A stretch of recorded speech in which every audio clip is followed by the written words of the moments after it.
Once, this was a sea, the fourth largest inland water body on Earth, sprawling over 68,000 square kilometers.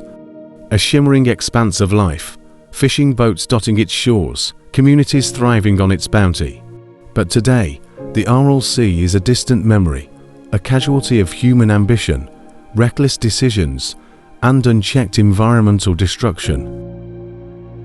This is the story of the Aral Sea, once one of Central Asia's greatest natural wonders. It fed nations, sustained communities, and balanced ecosystems.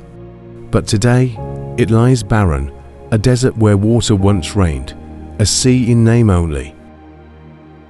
The Aral Sea sat in the heart of Central Asia, fed by two powerful rivers, the Amu Darya and the Sea Darya.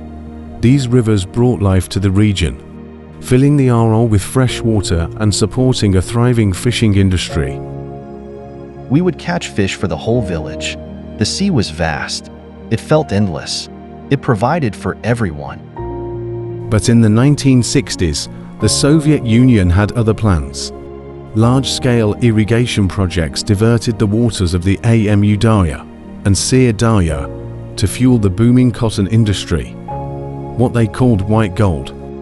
It was hailed as a success. Fields once barren and dry now bloomed with crops. But the price of this success would soon become clear.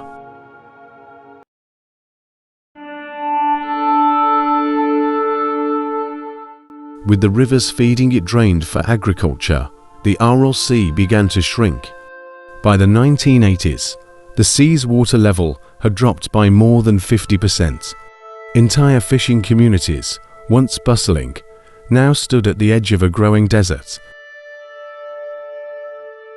We woke up one day and the water was gone. The boats were useless. We had to leave everything behind. As the sea receded, it left behind a wasteland of salt and chemicals.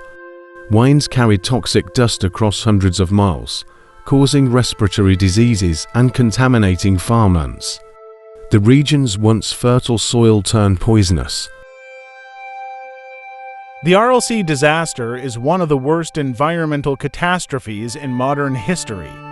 The salt and chemicals in the dust have led to increased rates of lung disease, cancer, and birth defects in the surrounding areas.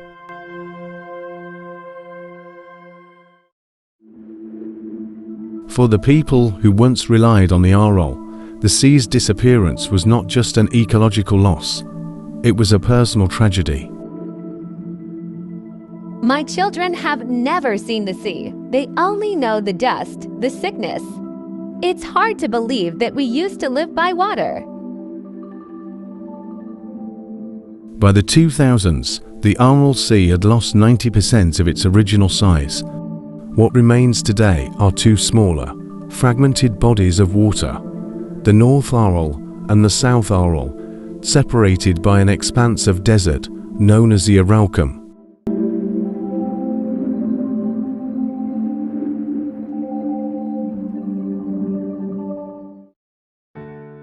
In recent years, efforts have been made to save at least part of the Aral Sea.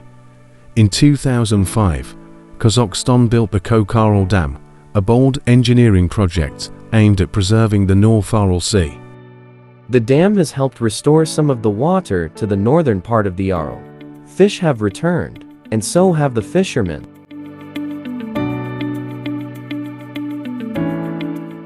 It's not like it was before, but we have hope. The sea is coming back, little by little.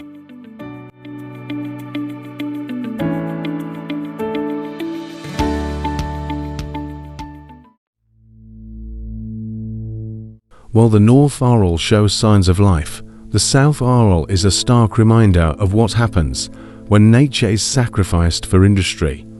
The sea is nearly gone, and with it, a way of life that sustained communities for centuries. Sustainable water management is one of the global challenges as population growth, industrialization, and climate change put increasing pressure on natural water resources. The Aral Sea crisis is a distressing example of this management failure.